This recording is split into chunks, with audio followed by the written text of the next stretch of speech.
Jean chapitre 6, 22 à 29 que je vais lire.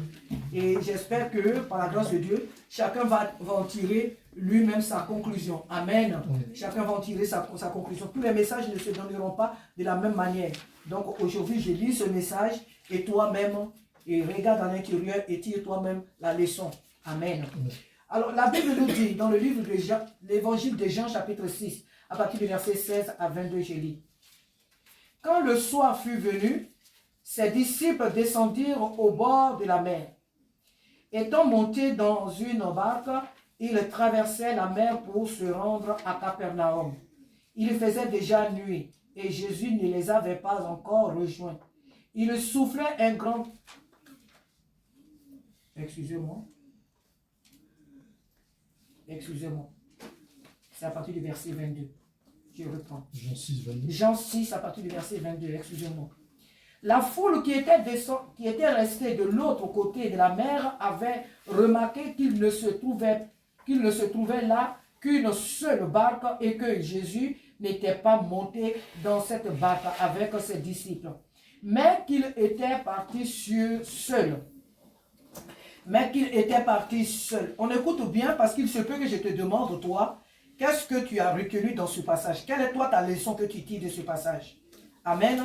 Quel est toi ton message que tu tires, ta leçon que tu tires de ce passage? Je peux le demander. Je ne suis pas obligé, moi, de définir, de développer. Le lendemain, comme d'autres barques étaient arrivées de Tibériade, près du lieu où ils avaient mangé le pain après que le Seigneur eut rendu grâce, les gens de la foule, vu que ni Jésus ni ses disciples n'étaient là, montèrent eux-mêmes dans ces barques et allèrent à Capernaum à la recherche de Jésus. Et l'ayant trouvé au-delà de la mer, ils lui dirent, « Rabbi, quand es-tu venu ici ?»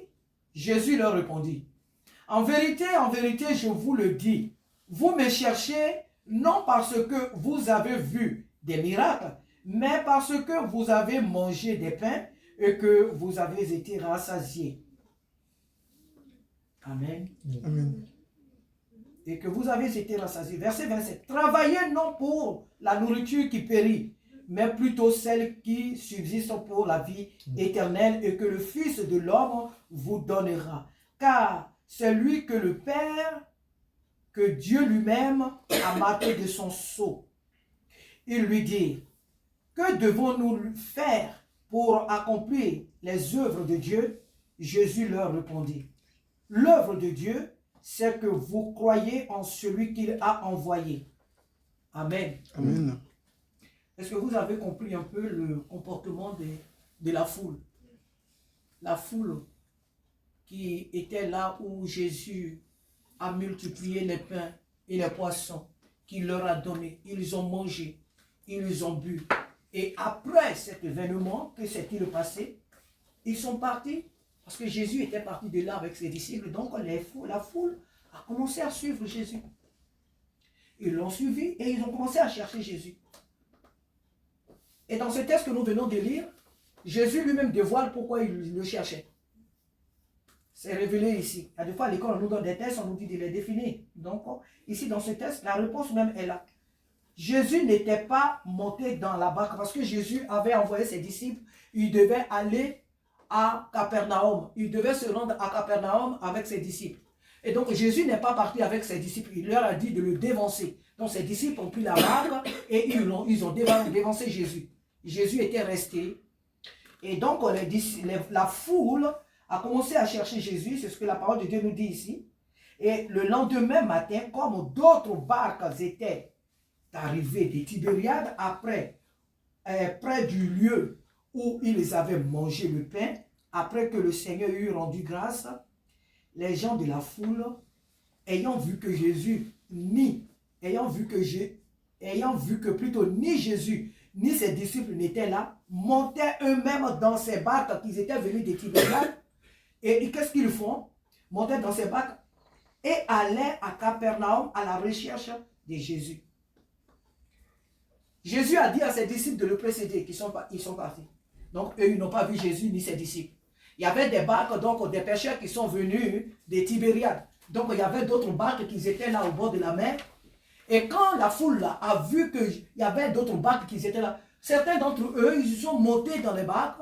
Ils sont partis aussi à Capernaum. Ils sont partis là-bas pour chercher Jésus. Apparemment, on peut dire là que, waouh, c'est une foule qui a été marquée par ce que Jésus a fait. Quelle reconnaissance. Après avoir bu, après avoir mangé, ils vont suivre Jésus parce que leurs besoins ont été satisfaits. Donc, ils vont à la recherche de Jésus. Ils veulent suivre Jésus. Ils veulent servir Jésus. Ils vont là où Jésus va. Apparemment, c'est une bonne chose, n'est-ce pas? Mais Jésus leur dit non. Jésus connaît leur cœur. Jésus connaît leurs intentions. Jésus connaît ce qu'ils pensent. Ils ont traversé le lac et ils sont partis à Capernaum. Ils ont pris des barques. C'est sur ce lac-là qu'il y a eu un grand vent où les disciples ont failli périr si ce n'était pas la main de Dieu. Alléluia. Amen. C'est sur ce lac-là. Et là, eux, cette foule-là qui n'était pas parmi les disciples de Jésus, eux aussi, ils ont pris les barques qui étaient là et ils ont traversé le lac pour aller rejoindre Jésus. Donc, en un mot, ils ont pris un grand risque. Et ils sont allés pour rejoindre Jésus là-bas à Capernaum. Et quand ils trouvent Jésus, à Capernaum, à la recherche de Jésus, et l'ayant trouvé au-delà de la mer, il lui dit, Rabbi, quand es-tu venu ici? Quand es-tu venu ici? Parce que Jésus n'est pas monté dans une barque, Jésus a marché sur l'eau. Et donc, comme Jésus a marché sur l'eau, il a été plus rapide qu'il est Dieu. Donc, ils étaient étonnés. Mais comment toi, tu t'es retrouvé ici avant nous? On a vu que tes disciples sont partis. D'ailleurs, tu n'étais pas allé avec eux. Tu n'as pas pris des barques. Tu n'as pas pris avion. Tu n'as pas pris, on ne sait pas, pirogue ou quoi. Mais par quel moyen est-ce que tu t'es retrouvé ici? Jésus leur répondit, en vérité, je vous le dis, vous me cherchez non parce que vous avez vu des miracles. Ce n'est même pas à cause des miracles que j'ai fait là que vous me cherchez. Mais parce que vous avez mangé des pains et que vous êtes rassasiés. Parce que vous avez mangé des pains et que vous êtes rassasiés. C'est pourquoi vous me cherchez. Voilà pourquoi vous avez risqué votre vie là.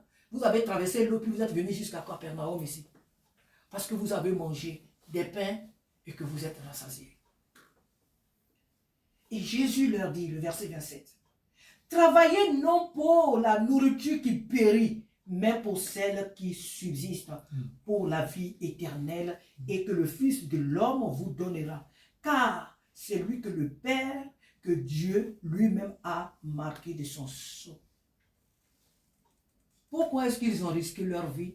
C'était tout simplement parce qu'ils ont mangé, ils avaient faim, ils avaient suivi Jésus depuis 3 jours. Et là, Jésus, les ayant vus, Jésus fait le miracle. Jésus opère des miracles avec quelques pains, petits poissons, et toute la foule a mangé. Et elle est rassasiée. Quand elle voit ça là, quand la foule voit ce miracle que Jésus a opéré, il mérite qu'on prenne des risques pour lui. Il mérite qu'on traverse la mer pour aller là où il va. Où qu'il aille à travers le monde, il mérite qu'on le suive. Il mérite qu'on le serve. Apparemment, c'est ce que cela veut dire. C'est ce que nous voyons. Mais Dieu qui voit le cœur de l'homme. Jésus connaissait leurs intentions. Alors Jésus dévoile à leurs yeux ce qu'ils avaient dans leur cœur. Il dit, oh là, vous ne me suivez pas parce que j'ai fait un miracle. Si c'était encore pour ça que vous me suivez, ça veut dire que quelque part, vous croyez que je suis capable de faire encore des miracles pour pouvoir vos besoins. Donc, ça encore, ce n'est pas mauvais. C'est parce que vous avez foi en moi que vous me suivez. Mais ce n'est pas à cause de ça. C'est parce que vous avez mangé et que vous êtes rassasiés. Au fait, votre Dieu, c'est votre ventre. Votre Dieu, c'est votre ventre. Vous là, il vous faut manger et boire. C'est ça votre vie chrétienne. Il faut que vous mangez. Il faut que vous mangez. Il faut que vous mangez. Il faut que vous vous habillez bien. C'est ça votre vie chrétienne. Vous n'avez pas compris que la vie chrétienne est parsemée d'épreuves, de difficultés. Vous n'avez pas compris que la vie chrétienne, une fois que tu as accepté Jésus comme ton Seigneur et Sauveur, tu es en guerre. Tu es rentré en guerre. Vous savez, la guerre entre la Russie et l'Ukraine, tu vois que la bombe arrive, peut-être, bon, si ça t'a surpris, bon, tu peux peut-être échapper. Il y a des gens qui vont se cacher dans des abris pour ne pas que la bombe les touche. Mais la bombe spirituelle, tu ne sais d'où elle vient. Elle est spirituelle. Elle est spirituelle. Donc, si tu n'es pas affermi, elle peut t'écraser. Où que tu te trouves, au travail, à l'école, je ne sais, chez toi, dans ta maison, dans ton lit, elle peut te foudroyer parce qu'elle est spirituelle. Tu ne la vois pas. La vie chrétienne, ce n'est pas une vie, c'est vrai, on chante, on dit la joie dans le Seigneur, c'est vrai, ça c'est la foi. Mais la vie chrétienne est égale problème. Si tu ne veux pas avoir des problèmes, si tu ne veux pas avoir à combattre, reste chez toi et ne suis pas Jésus. Ne t'appelle pas chrétien. Si tu ne veux pas dans ta vie être confronté à des problèmes, à des difficultés, ne dis pas, n'affirme pas aux yeux des gens. Je suis un chrétien, je suis une chrétienne, comme des gens qu'on voit dans ce monde. Oui, moi je suis chrétien, hein, je suis pratiquant. Eux, ils croient que c'est un chant. Non, ce n'est pas un chant. Dire oui à Jésus-Christ, c'est renoncer à ce monde.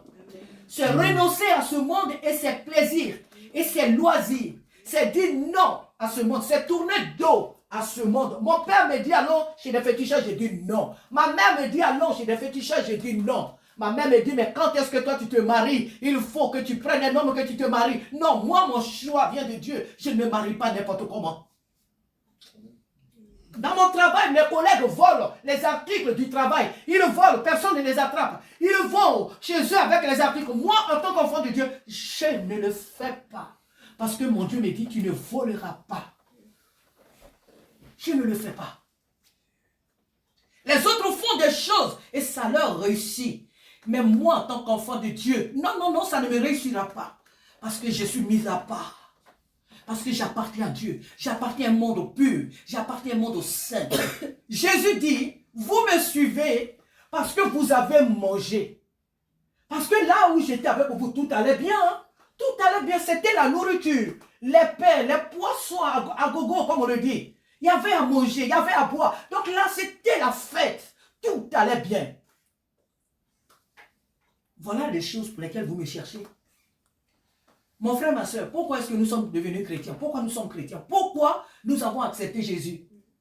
Il n'existe dans ce monde aucune église où il n'y a pas de problème. Ça n'existe pas. Si ce n'est pas le pasteur, ce sont les membres de l'église. Si ce n'est pas les membres de l'église, c'est en tout cas dans l'intérieur, c'est toujours avec quelqu'un. Il y aura toujours des problèmes là où les enfants de Dieu vivent. L'ennemi va envoyer des épreuves. L'ennemi va envoyer des difficultés. Même si vous êtes pur là-bas et saint, n'importe comment, vous aurez des combats. Et la Bible le dit d'ailleurs, quiconque veut vivre pieusement sera persécuté. Nous ne sommes pas nés de la même famille, nous avons tous reçu des différentes éducations et nous serons confrontés à des éducations différentes. Jésus dit, vous me suivez parce que vous avez mangé et que vous êtes rassasiés. Oui, tu me suis parce que je t'ai donné du travail. Tu me suis parce que tu viens de signer un CDI. Tu me suis parce que tu as reçu ton examen. Tu me suis parce qu'aujourd'hui tu es marié. Tu me suis parce que tu as une belle maison. Tu as réalisé. Voilà pourquoi tu me suis. Mais demain, il faut perdre le travail. Demain, il faut perdre la femme. Il faut perdre le mari. Il faut perdre l'enfant. Demain, il faut perdre la maison. Demain, il faut perdre la maison. La maison, on peut la perdre comment? Elle peut prendre feu. Moi, j'ai ma nièce là. Elle a été logée. Celle qui chante souvent au mariage, Joël. Dans son logement, le logement a pris feu parce qu'elle dormait. Ils sont partis à une veillée dans leur église. Elle est rentrée à la maison, la petite.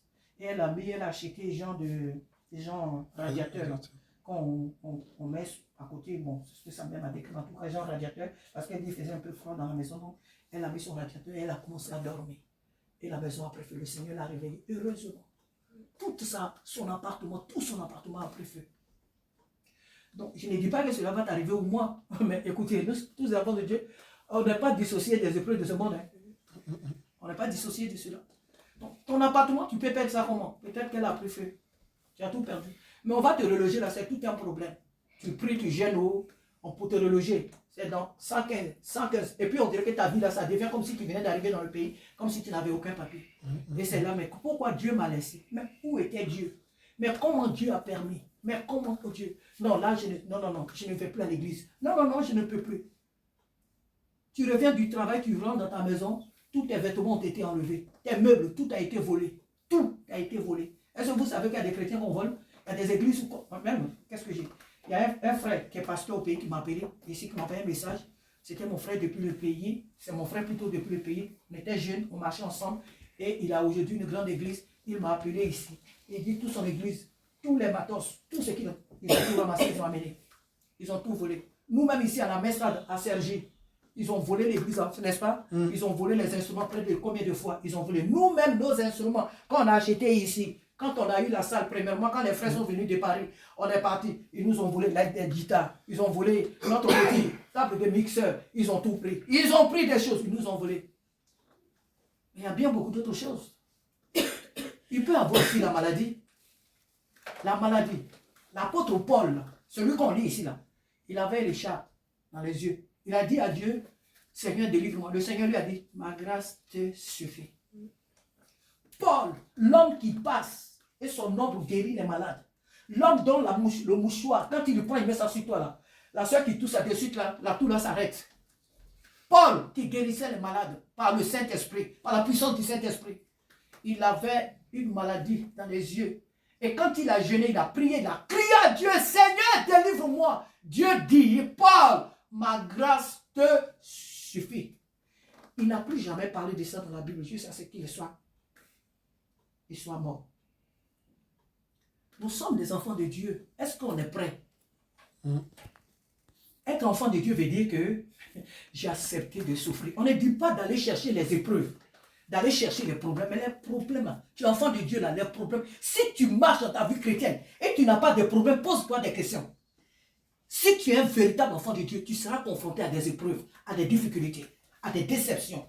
Tu seras confronté à de multiples problèmes. Mais est-ce que tu es préparé à cela? Si tu sais qui tu es, si tu sais que tu as accepté Jésus, ce n'est pas quelqu'un qui va venir t'ébranler. Ce n'est pas une situation, je ne sais d'où, qui va venir t'ébranler. Ce n'est pas un petit démon qui va venir te dire ceci ou cela. On vit dans un temps, Jésus revient et Satan va il va susciter beaucoup de situations pour décourager les faibles. Je dis bien les faibles, parce que le chrétien qui lit sa Bible, le chrétien qui jeûne, le chrétien qui sait qui est Jésus, on ne peut pas venir comme ça te dire un matin, à travers les réseaux sociaux, un pasteur, et puis un pasteur va venir te dire, oui, Jésus n'a jamais eu Marie, Marie n'était pas sa mère, tout cela, ce sont des mensonges, la Bible a été falsifiée, puis tu vas t'asseoir là, tu vas boire ça. Vous savez ce qui va arriver dans les temps que nous courons? Il y a beaucoup de choses que le diable fait, mais les chrétiens restent debout. Il y a des choses qu'il va inventer. Et il va les prendre dans la Bible. Quand le diable veut faire des choses, il ne va pas loin. Hein? C'est dans la Bible. Mais seulement, il retourne les choses. Il tord la vérité. Il falsifie. Il traduit la parole comme elle n'est pas. Le mensonge. Mais ceux qui n'ont pas le discernement, et quand il lui dit, mais oui, mais effectivement, c'est ce que le verset dit. Ah, moi je n'avais pas compris, mais donc, ah donc c'est comme ça. Et tu crois que tu as eu une révélation. Ce n'est pas une révélation, c'est du mensonge. Mais comme toi, tu n'es jamais dans la présence de Dieu, tu ne gênes pas, tu ne pries pas, ta vie chrétienne c'est une vie woyo.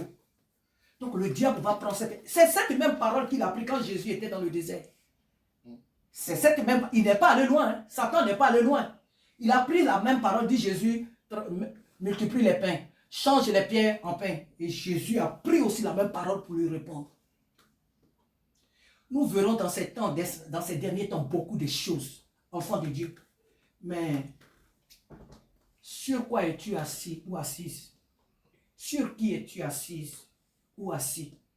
Ta foi là, c'est quoi? Je vous ai toujours dit ici, depuis que cette œuvre a commencé, je l'ai toujours dit depuis 2012 à tous ceux qui étaient là. Moi, ça va, je peux te décevoir. Tu ne viens pas ici à cause de moi. Je peux te décevoir. Mais tu as accepté Jésus et tu viens ici pour qui? Je suis qu'un être humain. Toi, tu es un être humain, tu peux me décevoir. Moi, on peut tous ici se décevoir. Pourquoi? Parce que nous sommes des êtres humains. Mais sur qui est-ce que ma foi est bâtie? C'est pourquoi je me lève ici le matin, je viens, je fais la Sainte Seine. C'est pourquoi vous venez là pour jouer, vous venez chez vous, vous traversez, il pleut, il neige, vous quittez là, vous venez ici. Pourquoi? Pourquoi? Parce que, ah oui, Abraham et Isaac sont là, Gédéon, non, ce sont des amis, donc on va, non, Tata Sarah, on l'aime beaucoup, donc on va là-bas. Non, parce que j'aime beaucoup, je vous aime beaucoup, donc il faut qu'on soit là en association. Et, parce que vous savez que nous ici, nous serons jugés en fonction de ce que nous faisons ici. Dieu nous demandera des comptes. Devant Dieu, il n'y a pas une petite église, ça n'existe pas.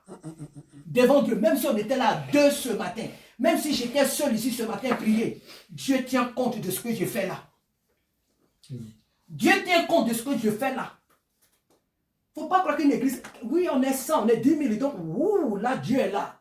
Mais quand ils sont dans une maison, quand ils sont dans une cabane, quand ils sont coincés quelque part dans une salle de bain, Dieu n'est pas là. Il y a des gens qu'on baptise, vous voyez, dans les barriques. D'autres, on les met dans la mer, on les baptise là-bas. D'autres, c'est dans des lagunes. D'autres, c'est dans des piscines. D'autres, c'est dans des lavabos. Peu importe. Pourvu que ce baptême soit fait par immersion. Baptême, c'est baptême.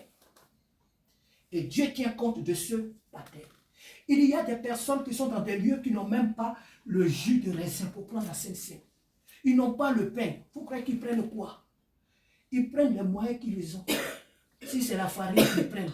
Même si c'est l'eau, ils doivent prendre, prier dessus, Seigneur, pour dire, Seigneur, cette eau, qu'elle se transforme en ton sang, ils prennent.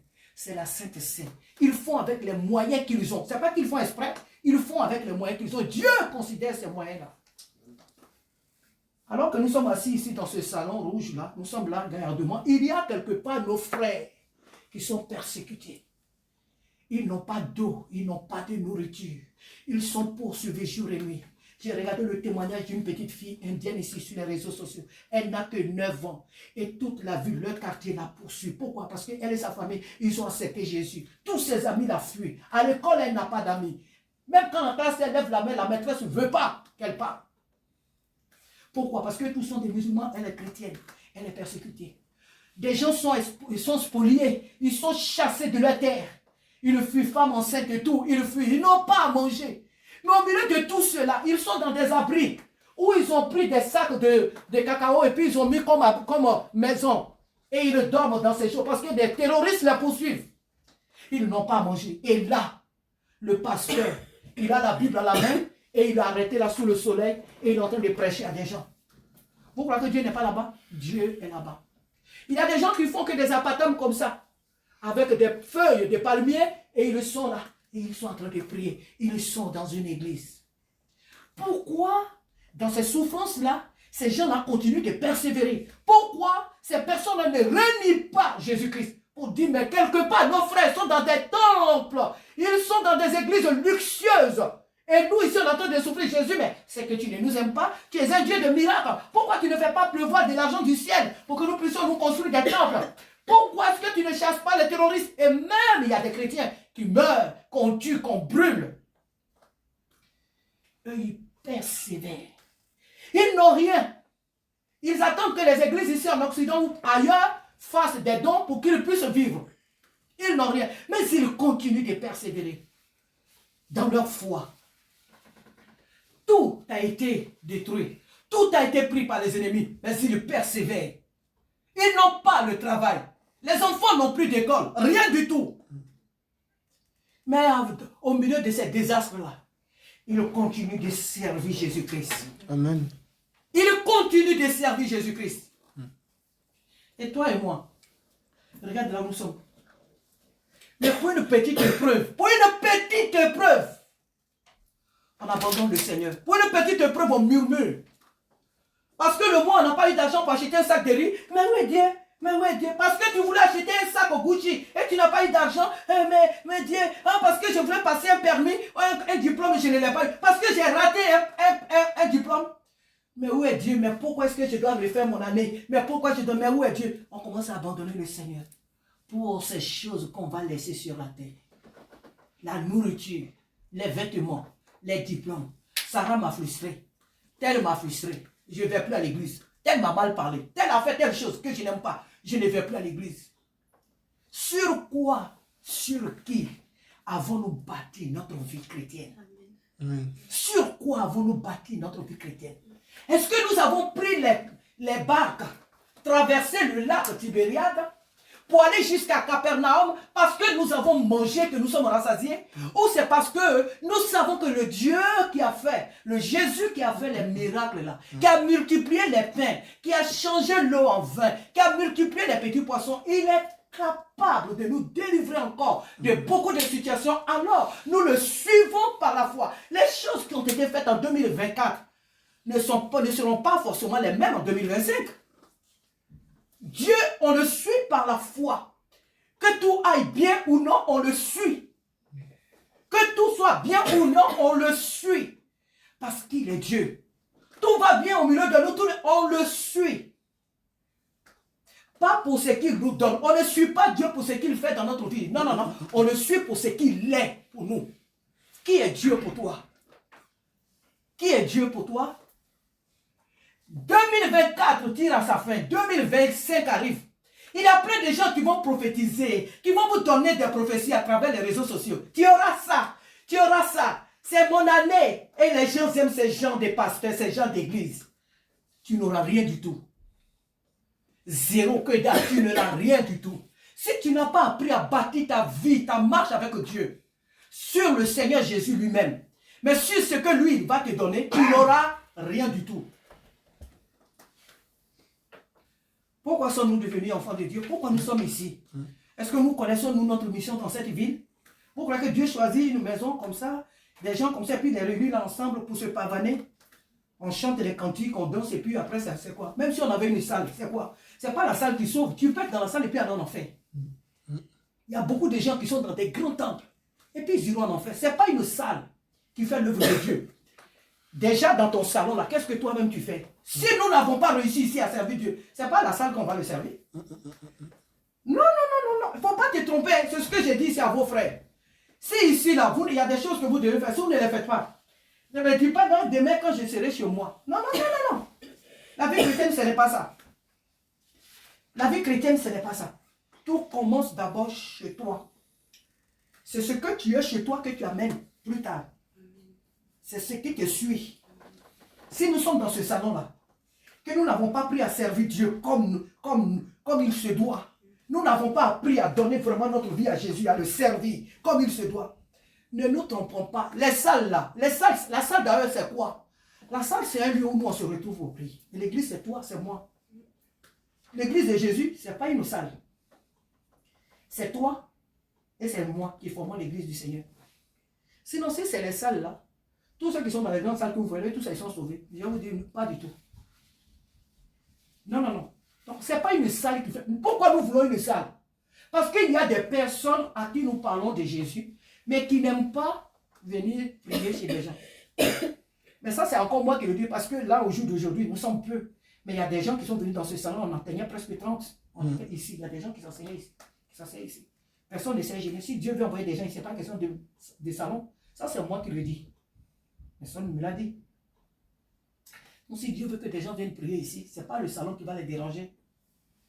Ce n'est pas le salon qui va les déranger. Alléluia. Amen. Ce n'est pas le salon qui va les déranger. Ici, là, si tu n'as pas appris à servir Dieu ici, dans ce cocon, il ne faut pas te leurrer que c'est dans la salle que tu vas le faire. Si tu n'as pas appris à être fidèle à Dieu dans son œuvre, ce n'est pas dans la salle que tu vas le faire. La salle, ce n'est qu'un lieu où nous voulons nous retrouver pour que des gens viennent. On veut se retrouver là-bas pour que les gens viennent. On veut se retrouver là-bas pour avoir plus de liberté, pour faire tout ce que nous avons à faire. Si nous avons, on va sauter, on va chanter ça. Mais moi, je vous dis ici, et Dieu merci que vos frères sont là encore.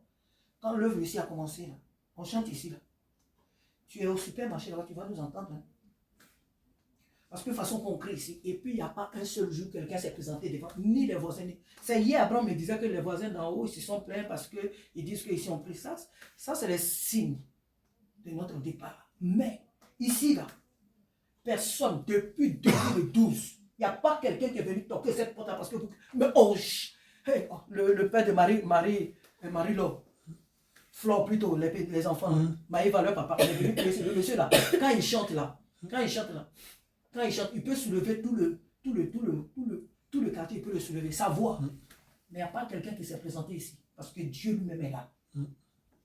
Personne ne peut venir ici. Dieu lui-même est là. Et il fait taire les gens autour. Vous connaissez des maisons où les gens prient comme nous on prie là. Où les gens ils ont des instruments et puis ils prient comme ça, en haute voix, ils chantent, ils dansent. Vous connaissez combien de maisons? Les gens, la majorité des personnes qui prient dans les maisons, deux fois d'autres n'ont même pas d'instruments. À cause de la crainte des gens qui les entourent. Ou même s'ils doivent chanter, ils chantent doucement. Doucement. Mais ici on crie. Si Dieu n'est pas là, c'est qui? Si ce n'est pas Dieu qui le fait, c'est qui? Ne mettons pas notre confiance dans la salle. Hein. Moi, Sarah, si je n'ai pas appris à servir Dieu ici, ce n'est pas dans la salle que je vais le servir. Hein. C'est pas la salle. La salle, elle ne fait pas l'œuvre de Dieu. Ce n'est qu'une maison. Elle peut même tomber quand le vent arrive. Comme Mayotte là. Ce n'est pas la salle qui sert Dieu. C'est toi et moi que Dieu a choisi pour faire son œuvre. C'est nous là que Dieu a choisi. C'est nous. C'est toi, c'est moi que Dieu a choisi pour faire son œuvre. Ce n'est pas la salle qui fait l'œuvre de Dieu. Si tu n'as pas appris à mener de nouvelles âmes, à leur parler de Jésus, ta famille, moi, ma famille, je n'ai pas appris à les amener ici à Jésus. Ce n'est pas dans la salle que je vais le faire. Non, non, non, ce n'est pas dans la salle que je vais le faire. Parce qu'on y va tous avec notre propre comportement. Est-ce que nos comportements, on les laisse ici à la maison pour aller dans la salle? Non. Je vais dans la salle avec mon comportement. Tu vas dans la salle avec ton comportement, avec ton zèle. C'est nous là qui allons dans la salle. C'est pas quelqu'un, c'est pas parce qu'on a eu une salle que maintenant on est devenu de nouvelles personnes. Non, non, non, non, non, non, non. Non, non, non, non, non. C'est nous les mêmes là qui allons dans la salle. Donc une salle ne fait pas l'œuvre de Dieu. C'est nous, c'est par nous que Dieu fait son œuvre. Jésus dit, travaillez pour la nourriture que moi, Jésus, je vous donne. La nourriture qui subsiste. La vie, la paix, le salut de vos âmes. Travaillez pour le salut. C'est vrai que je vous ai sauvé. Mais travaillez pour maintenir, pour vous maintenir dans ma présence. Travaillez. Restez fidèles à moi. Attachez-vous réellement à moi. Servez-moi de tout votre cœur. Que de me servir pour des choses que je vous donne. Parce que ce que je vous donne là, je les donne aussi aux païens. Je donne aussi des voitures aux païens. Je donne aussi des maisons aux païens. Je donne aussi le travail aux païens. Donc, où est la différence? Tu n'as pas à t'attacher à ces choses-là. Parce que les païens aussi ont ça. Mais ce qui fera la différence entre toi et le païen, c'est que toi, tu as le salut. C'est que toi, tu as Jésus-Christ. Amen. Il n'est là pas. Alléluia. Amen. Frères et sœurs, le temps est vraiment passé, mais je bénis Dieu parce que quand Dieu nous fera grâce de quitter cette maison, je vous le dis que nous changerons même les heures. On ne fera pas forcément 2 heures. On pourra peut-être faire 3 heures. On ne fera pas 2 heures. Donc le Seigneur nous prépare. Mais quand tu viens même dans la présence de Dieu, tu ne regardes pas montre. Tellement que la présence de Dieu est belle. Tellement que la présence de Dieu est glorieuse et merveilleuse. Et tu sais que toute la semaine, tu t'es préparé, tu t'es dit, dimanche appartient à Dieu. Alors quand tu es assis dans la présence de Dieu, là, tu n'es pas là. À quel moment il va finir? À quel moment il va finir? Tu n'es pas venu à l'église. On ne donne pas de l'heure à Dieu. C'est vrai que l'esprit du prophète est soumis au prophète, mais quand on vient adorer Dieu, on vient en entier. On ne vient pas pour regarder sur la montre. À quel moment il va finir le prédicateur? Oh, il est trop long. Tu ne regardes pas ce que Dieu te dit. Hein? Mais toi, c'est ta montre. Tu n'es pas venu à l'église. Tu es venu pour te promener. Tu es venu pour te promener. Tu n'es pas venu à l'église. Et si tu sais que cette journée elle appartient au Seigneur, même si le prédicateur, bon, il ne faut pas aussi exagérer, mais même s'il prêche jusqu'à 18h ou jusqu'à 17h, toi tu regardes dans le message, qu'est-ce que Dieu est en train de te dire là? Qu'est-ce que Dieu est en train de... Tu es en train de fouiller, tu es en train de saisir ta part dans le message. Et c'est ce que tu prends et puis tu pars chez toi et tu vis avec ça. Ce matin, que Dieu nous aide à ne pas prendre des risques pour ce que Jésus nous donne. Ne soyons pas des chrétiens pour les choses que Dieu nous donne. Ne venons pas prier ici. Mais quand je dis ne venons pas là, je parle de nous-mêmes qui habitons ici. Hein. Ne venons pas ici dans ce salon parce que, écoute, Dieu nous donne des choses. Dieu a fait ça cette année, Dieu a fait ça cette année, comme les choses que j'ai citées ici. Ne servons pas Dieu pour les choses qu'il nous donne.